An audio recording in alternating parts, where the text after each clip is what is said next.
সাইদি সাহেবকে রাজাকার বানানো হলো। আমি জেলখানায় দীর্ঘদিনের স্থায়ী বাসিন্দা হওয়ার কারণে নিজামী সাহেবকে পেয়েছি, এক বিল্ডিংয়ে ছিলাম। মুজাহিদকে পেয়েছি, এক গাড়িতে গিয়েছি, এক ব্লকে ছিলাম। কামরুজ্জামানকে পেয়েছি। এরকম ভাবে বর্তমানে জীবিত আছেন এটিএম আজহার উদ্দিন, জামাতের সাবেক সেক্রেটারি। আমাকে অত্যন্ত ভালোবাসতেন। প্রতি সোমবার তিনি খিচুড়ি পাকান, সবজি খিচুড়ি আমার জন্য একটা নিয়মিত পাঠাতেন। শুধু তাই নয়, জামাতের বর্তমান সেক্রেটারি গোলাম পরওয়ার সাহেবকে আমি জেলখানায় পেয়েছি। আমাদের মধ্যে মধুর সম্পর্ক ছিল। আমি জেলখানায় হেফাজতের নেতাদেরকে পেয়েছি। মাওলানা মামুনুল হক সাহেবকে প্রথমে না জেনে আমার বড়কি দিয়ে দিয়েছিল, কিন্তু যখন ওরা বুঝলো যে দুজনকে এক খাঁচায় রাখা যাবে না, দেশ উল্টে যেতে পারে, কয়েকদিন পর তাকে সরিয়ে অন্য বিল্ডিংয়ে দিয়ে দিল। আমি পেয়েছি মুশতাকুন নবী সাহেবকে, পেয়েছি মনির হোসেন কাসিমি সাহেবকে, পেয়েছি জুনায়েদ আল হাবিবকে, পেয়েছি সাখাওয়াত হোসেন রাজিকে, পেয়েছি মাওলানা মাহমুদ হাসান গুনবীকে, পেয়েছি হারুন ইজহারকে। আর যত লোক আছে আরো দেখি না যাদেরকে জেলখানায়, মীর ইদ্রিস সাহেব আছেন, নিজামুদ্দিন সাহেব এসে গেছেন, আমার অত্যন্ত মহব্বতের মুরব্বী। আমি যার অন্তর থেকে যাকে ভালোবাসি এইমাত্র এসে পৌঁছেছেন। আমি এখন দেখলাম, আল্লাহু আকবার। আমি আল্লাহর কাছে দোয়া করেছিলাম জেলখানায় বসে, রব্বুল আলামিন আমি হয়তো জেলখানা থেকে বের হয়ে যাব, আল্লাহুম্মা জাআললি বিতানাতান সালিহা। আল্লাহ তুমি আমার চলার পথকে সুগম করার জন্য, দ্বীনের দাওয়াতকে সম্প্রসারিত করার জন্য আমার জন্য এমন কিছু বন্ধু মিলিয়ে দাও যারা শুধু তোমাকে ভয় করবে, দুনিয়ায় কাউকে ভয় করবে না, যারা আমাকে সৎ পথের পরামর্শ দিবে। আমি মনে করি এই মুরব্বিয়ানে কেরামকে আল্লাহ তাআলা কবুল করেছেন। মনে রাখবেন, জেলখানায় যাওয়ার জন্য কবুলিয়তের প্রয়োজন আছে। আপনারা পাখি পালেন, খাঁচায় পাখি পালে, ময়ূর পালে, তোতা পাখি পালে। ময়ূর পালে দেখতে সুন্দর সে কারণে, তোতা পাখি পালে তার আওয়াজ সুন্দর সেই জন্য। কাউয়া পাখি কেউ পালে? বোঝা গেল আল্লাহর কাছে গ্রহণযোগ্য হওয়ার জন্য যাদের আওয়াজ আছে, যাদের কোরআনে কণ্ঠে আওয়াজ, কোরআনের আওয়াজ চলে, আল্লাহ রাব্বুল আলামিন তাদেরকে জেলখানা নিয়ে যান।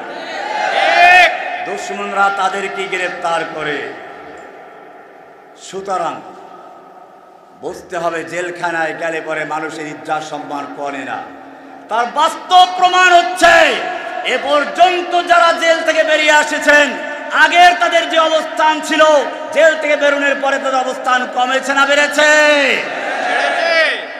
আমাদের রফিকুল ইসলাম মাদানী, আলী হাসান ওসামা, মাহমুদ হাসান গুনবী সহ, হারুন ইজহার সাহেব সহ আরো যত ওলামায়ে কেরাম বের হয়েছেন, তাদের সম্মান আল্লাহ বৃদ্ধি করে, কে বৃদ্ধি করে দিয়েছেন? সুতরাং মনে রাখতে হবে, আমাদের সামনে গিয়ে যেটা বাধা আসবে, আমি আমার যুবক ভাইদেরকে বলছি, ওলামায়ে কেরামদের নেতৃত্বে, ওলামায়ে কেরামদের কিয়াদতে ঐক্যবদ্ধ হও।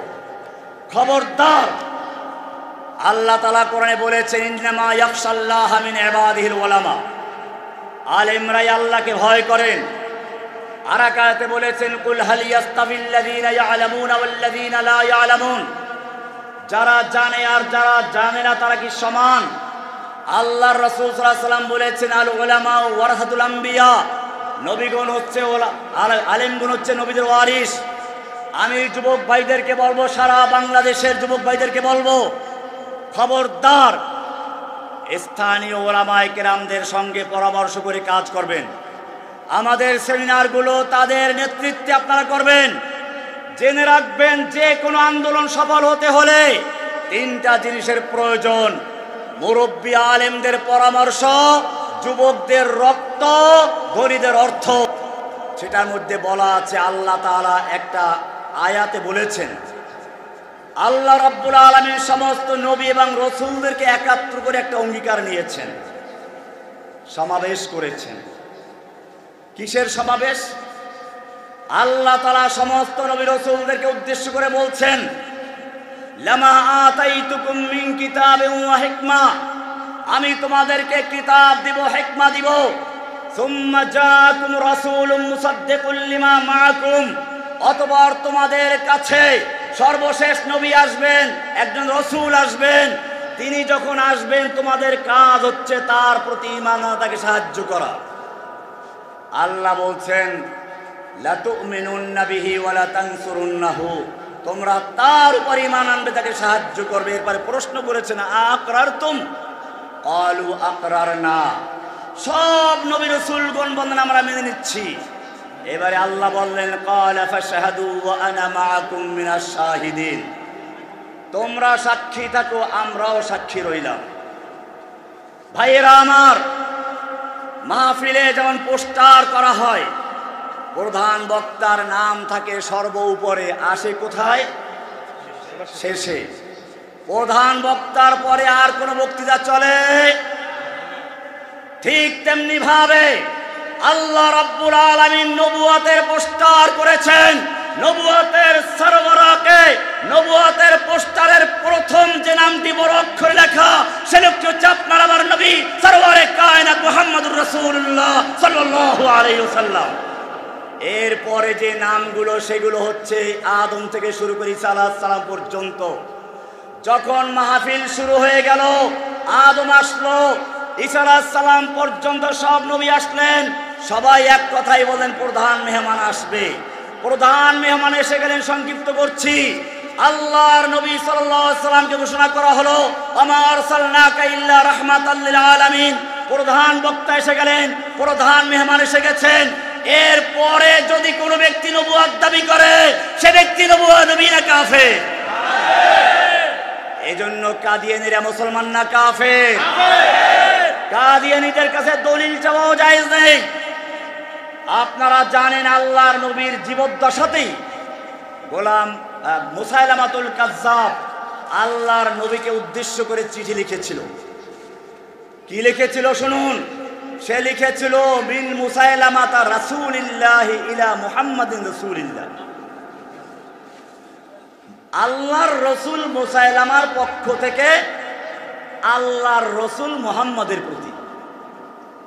ফাইন্নী উশরিকতু ফিল আমর, আমাকে আপনার সঙ্গে নবুয়তের ব্যাপারে শরীক করা হয়েছে।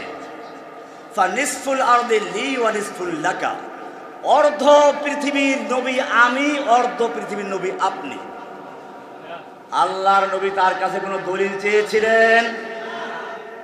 স্পষ্ট হয়ে যান আল্লাহর নবী কি উত্তর দিলেন।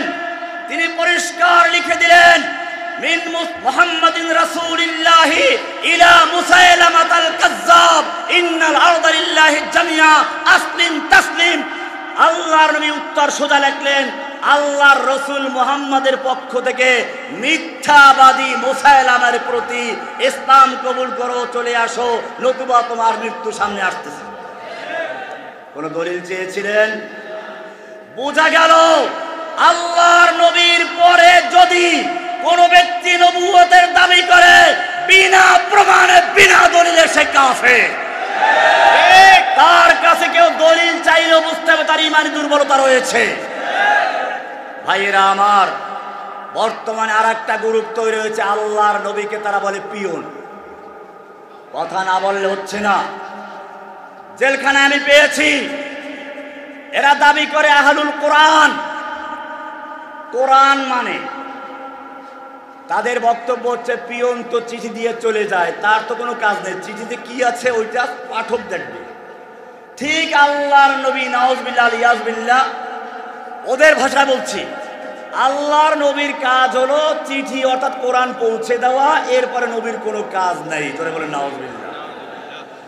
আল্লাহর নবীকে যারা পিয়ন বানিয়েছে, আমি তাদের স্পষ্ট বলতে চাই, শাতিমে রাসূলদের যেই শাস্তি ইনশাআল্লাহ বাংলার জমিনে আলে কোরআন নামধারী বেয়াদবদের সেই শাস্তি ইনশাআল্লাহ। তোমরা জেনে রাখো, আহলুল কোরআনদেরকে বলছি, কোরআন পরিষ্কার বলছে রাসূল পিয়ন নন। কোরআন পরিষ্কার বলছে মাইয়ুতির রাসূল ফাকাদ আতা আল্লাহ, যে ব্যক্তি রাসূলের ইতাআত করে আনুগত্য করে সে আল্লাহর আনুগত্য করে। কার আনুগত্য করে? পিয়নের কি আনুগত্য করা হয়? শুধু তাই না, আল্লাহ রাকাতে বলেছেন, কুল ইন কুনতুম তুহিব্বুনাল্লাহ ফাত্তাবিউনি। হে নবী, আপনি বিশ্ব মুসলিমদের জানিয়ে দিন, তোমরা যদি আল্লাহকে ভালোবাসতে চাও তাহলে আমার আনুগত্য করো। ইহবিবকুমুল্লাহ, আল্লাহ তোমাদের ভালোবাসবেন, আল্লাহ ক্ষমাও করে দিবেন। আমি জিজ্ঞেস করতে চাই, কোন পিয়নের কি অনুসরণ করা হয়? রাসূলের অনুসরণ করতে বলেছেন কে? আল্লাহ। কোথায় আছে? কোরআনে আছে। তাহলে যারা কোরআন মানা দাবি করে তারা যদি রাসূলকে না মানে, কোরআনের এই আয়াতকে অস্বীকার করে তারাও কাফির, এবার কোনো সন্দেহ নেই। আমি বলতে চাই, আল্লাহর নবীর আজকে সিরাত নিয়ে আলোচনা হচ্ছে, দীর্ঘ আলোচনা করার ইচ্ছা ছিল, সময় নেই। সর্বোপরি আমি আমার ভাইদেরকে বলবো, আল্লাহর নবীর সিরাত নিয়ে ইনশাআল্লাহ দীর্ঘ আলোচনা হবে। সিরাতের একটা বড় দিক হচ্ছে আল্লাহর নবীর মানুষদেরকে ঐক্যবদ্ধ করা। আপনারা জানেন, আলী এবং মুয়াবিয়া রাদিয়াল্লাহু তাআলা আনহুমার মধ্যেও যুদ্ধ হয়েছিল, ভুল বোঝাবুঝি হয়েছিল। এই সময় রোমের শক্তি রোম সম্রাট আমির মুয়াবিয়াকে পত্র লিখেছিল, আমরা শুনেছি আপনার ইমাম, আপনার আমির আপনার উপরে ক্ষুব্ধ হয়েছে, আপনাকে অপছন্দ করে, আপনার যোগ্যতাকে অবমূল্যায়ন করে। আপনি যদি আমাদের সাহায্য চান, আমরা সাহায্য নিয়ে এগিয়ে আসবো, আলীকে নির্মূল করে দিব।